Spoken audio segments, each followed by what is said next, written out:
Oi, oi, oi, galerinha, voltamos. Prof já falou no outro vídeo que estava com saudades, mas eu vou falar de novo. Estava com muitas saudades de todos vocês. Então, para a gente poder dar continuidade, a prof vai fazer uma retomada do conteúdo de matemática, certo? Por mais que a gente já tenha visto e já lembre algumas coisas, é bom a gente voltar, certo? Para poder continuar, porque nós vamos entrar no próximo vídeo num outro assunto, certo? Vamos esquecer um pouquinho sobre classe dos bilhões, sobre classes e ordens, sobre arredondamento, vamos deixar um pouquinho para poder entrar em outro capítulo, em outro conteúdo, certo? Agora, como a prof já tinha falado para vocês, nós vamos entrar somente em conteúdo novo. Então, a prof precisa retomar para a gente poder continuar, certo? Então, vou mostrar ela para vocês em tela, junto com a prof, para que a gente possa retomar o assunto. Então, vamos lá. Entrando nos assuntos lá, vamos lá. Com os algarismos, a gente forma numerais. Vocês sabem que numeral é o nome dado a qualquer representação de um número. Então, qualquer número de 0 a 1000 é um numeral, certo? Veja um exemplo de como contar o conjunto de bolinhas a seguir, agrupando-as de 10 em 10. Então, a prof já mostrou isso no outro vídeo antes da prova, certo? Então, olha só, eu tenho 3 grupos com 10 unidades lá dentro. Então, aqui eu formo 10, 20, 30. Eu tenho 5 sozinhas. Vou deixar essas 5 sem contar? Não. Elas não formam um grupo porque elas não são em 10. Então, eu vou ter 10, 20, 30 e 5. Mesmo essas bolinhas estando fora, ela faz parte dos numerais, certo? A partir do agrupamento de 10 em 10, surgiu a primeira definição. O grupo de 10 unidades recebe o nome de dezena. Assim, cada grupo de 10 dezenas forma uma centena, que é 100. Se eu pegar 10 grupinhos com 10, eu vou ter 100. Os grupos de 1, 10, 100 elementos são chamados de ordens. Cada ordem forma um novo grupo, denominado classe. Exemplo, o número 352 possui 3 ordens e 3 classes. Então, tá aqui, ó. Ordem, unidade, dezena e centena. Classe, ela está na classe de unidades simples. Por quê? Porque eu só tenho centena, dezena e unidade simples, certo?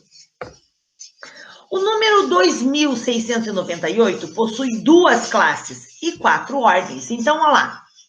Olha lá outra classe, ó. Classe dos milhares. E aqui a classe das unidades simples. Então, por isso que ele tem 2 classes, ó. Uma classe, 2 classes.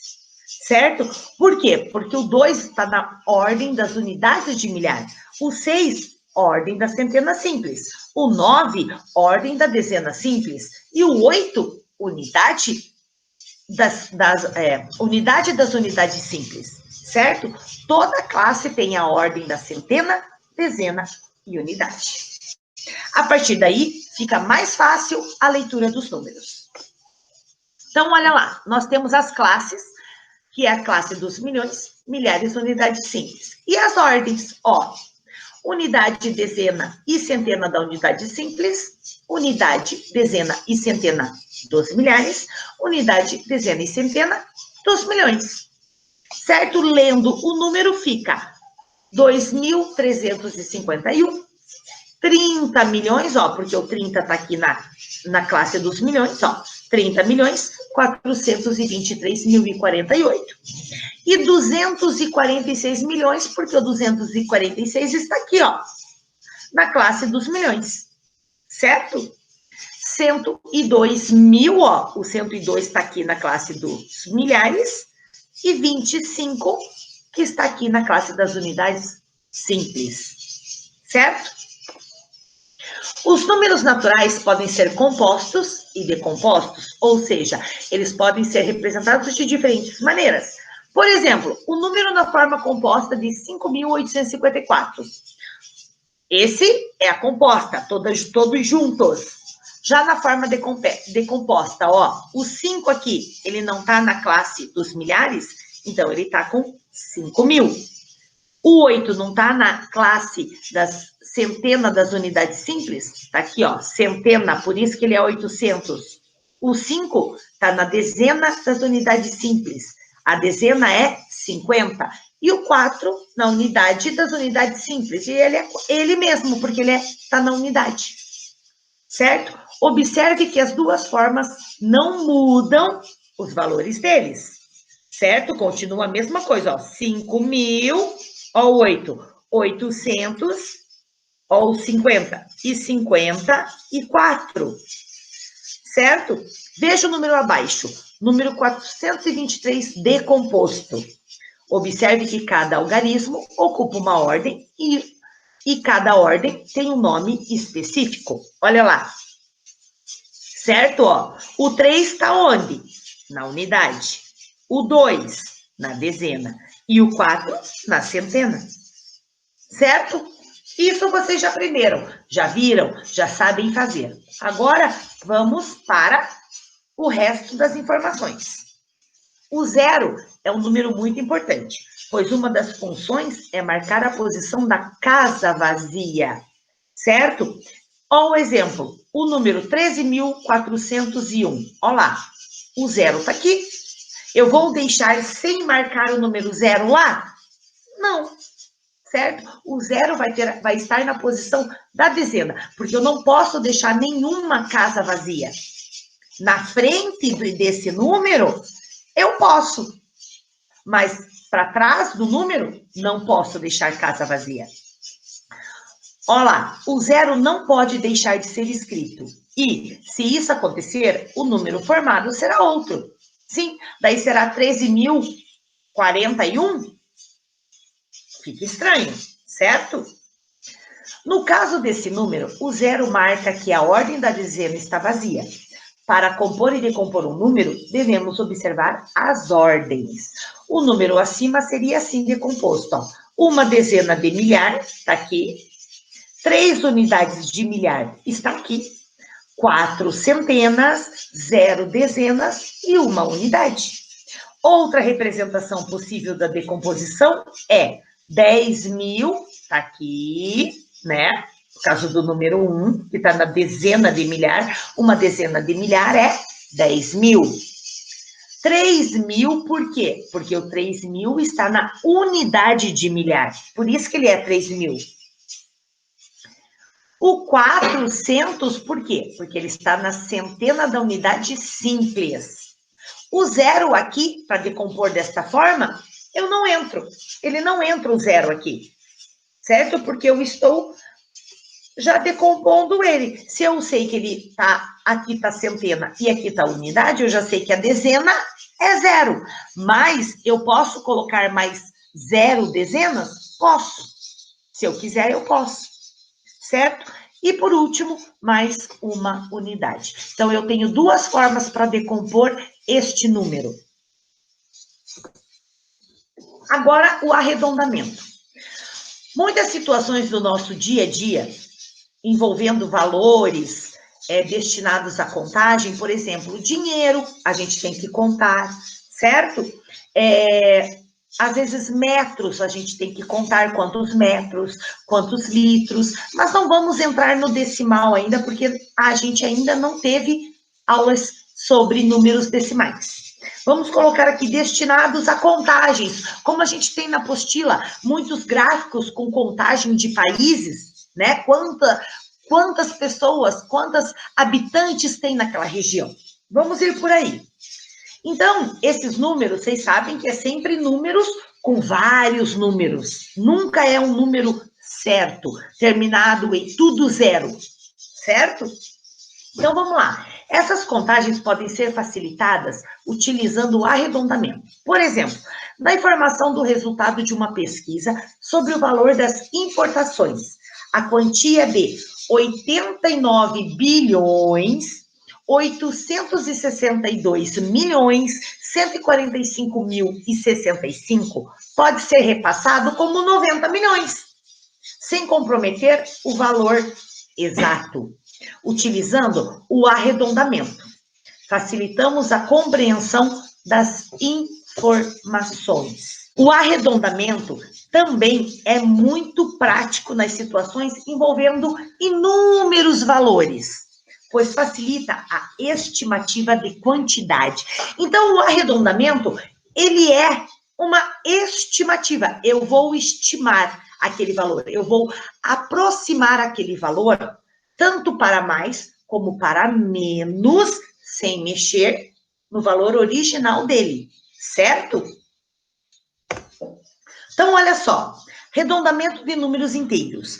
Quando um número apresenta uma grande quantidade de algarismos, nós podemos arredondá-lo, que está facilitando o nosso cálculo. Veja como ocorre a classificação de um número em ordens e classes. Então, tá lá, as classes que nós já aprendemos, certo? Usei essa classe que a gente já aprendeu para ficar mais fácil para vocês verem. Cada coluna representa uma ordem. As unidades são primeira ordem, as dezenas a segunda ordem, a centena a terceira ordem, as unidades de milhar a quarta ordem e assim por diante, certo? Para arredondar números, vamos seguir a seguinte regra básica. Se o número for igual ou maior que 5, então a gente arredonda para cima. Se o número for menor que 5, a gente arredonda para baixo, certo? Então, se eu tenho um número lá, 165, eu vou arredondar para quanto? 165. Eu vou arredondá-lo para 170, certo? Eu acrescento, eu subo, então eu arredondo para mais. Se o número for menos, por exemplo, 163, eu vou arredondar para quanto? 160. Eu arredondo para menos, certo? Agora, lembrando lá, o que é adição? A gente sabe que a gente sempre na sala de aula, nós estamos fazendo continhas de mais, continhas de menos, várias continhas. Estamos fazendo probleminhas, certo? Então, vamos ver. O que é adição? A ideia de adição está ligada ao conceito de juntar elementos de dois ou mais conjuntos. Por exemplo, considere o conjunto formado por círculos e o conjunto formado por triângulos. Estão vendo? A prof fez aqui 2 conjuntos, certo? Ó, tem 4 bolinhas dentro deste círculo e aqui tem 2 triângulos dentro deste círculo, certo? Então, olha lá. Agora, imagine que o nosso interesse seja determinar a quantidade total de figuras geométricas. Por isso, teremos que juntar. Então, a adição é o quê? Juntar os círculos com os triângulos. Quando realizamos esse processo, estamos somando a quantidade de círculos com a quantidade de triângulos. Indicamos essa soma como símbolo de mais, tá ali, de cruzinha, que é adição. Juntando os elementos dos 2 conjuntos, nós temos, ó lá, 4 em azul são os 4 círculos e o 2 em vermelho são os 2 triângulos. Eu tenho igual a 6 elementos. Então, eu juntei. Não importa se eles são elementos diferentes. A adição é para juntar todos os elementos, certo? Olha lá, os termos da adição. Gente, a prof vai pedir para vocês aqui copiarem isto no caderno, certo? Então, eu preciso que vocês copiem lá, ó. Porque esses aqui são os termos que nós usamos na adição. E agora nós iremos utilizar nas nossas aulas os termos corretos em cada continha, em cada operação, certo? O 235 aqui, ó, nós temos, ó, duas parcelas, certo? Então, ó, a parcela de cima, a parcela de baixo. Então, esse número de cima se chama parcela. O de baixo também se chama parcela. E o resultado, ou seja, a soma ou total. Esses, gente, são os termos da adição. As outras operações são outros nomes. Por isso que a prof precisa que vocês marquem isso no caderno, certo? O que a gente não pode esquecer, para efetuar a operação da adição, colocamos sempre unidade embaixo de unidade. Lembra que a prof falou que no caderno de matemática, número embaixo de número. Por isso que o caderno de matemática é feito com quadradinhos, certo? Para a gente separar os números. Cada número tem que estar embaixo de cada número. Então, unidade embaixo de unidade, dezena embaixo de dezena e centena embaixo de centena. A unidade de milhar embaixo da unidade de milhar e assim por diante, certo? Número embaixo de número, certo? Cada número dentro de um quadradinho. Lembra que a prof sempre falou isso do caderno de matemática, certo? Continuando. E aqui os nossos termos da subtração. Então, ó, a subtração é outros nomes, ó. O numeral de cima é o minuendo. O numeral de baixo é o subtraindo. E lá, ó, o resultado é o resto ou diferença. Também vou querer que vocês copiem esses termos da subtração no caderno. Lembrando que o título é termos da adição, copia tudo, termos da subtração, copia tudo, certo? Está lá de tarefa de casa. Vou colocar no que mágico, vou colocar no clipe escola para vocês. Tá lá. Fichas de atividade, páginas 41, 42, 43 e 44. Aí tem o vídeo ali, que também vai estar no que mágico. Esse vídeo é muito legal para vocês assistirem, é sobre arredondamento. Eu achei este vídeo de uma outra professora, certo? Que eu achei bem legal a explicação, porque ela explica como a prof explica na sala, certo? Como nós não estamos na sala de aula, eu achei bem legal pegar o vídeo dela. Então, assistam e vejam tudo certinho, porque é bem legal, certo? A prof vai voltar aqui para mim. Voltei, certo? E assim, gente, nós vamos começar no nosso próximo vídeo com um conteúdo novo. Então, vou precisar, sim, que todo mundo veja esse vídeo, entenda direitinho. Quem não entendeu, marque, fale para a professora, porque nós vamos começar o conteúdo novo. E o conteúdo novo, como a prof falou, ele é com um pouquinho mais de dificuldades. Então, por isso que vocês têm que saberem bem sobre esse assunto, para a gente poder seguir adiante, certo? Então, nós ficamos por aqui. Espero que vocês fiquem bem, certo? E a gente se vê nas nossas interações online, certo? Um beijo. Se cuidem.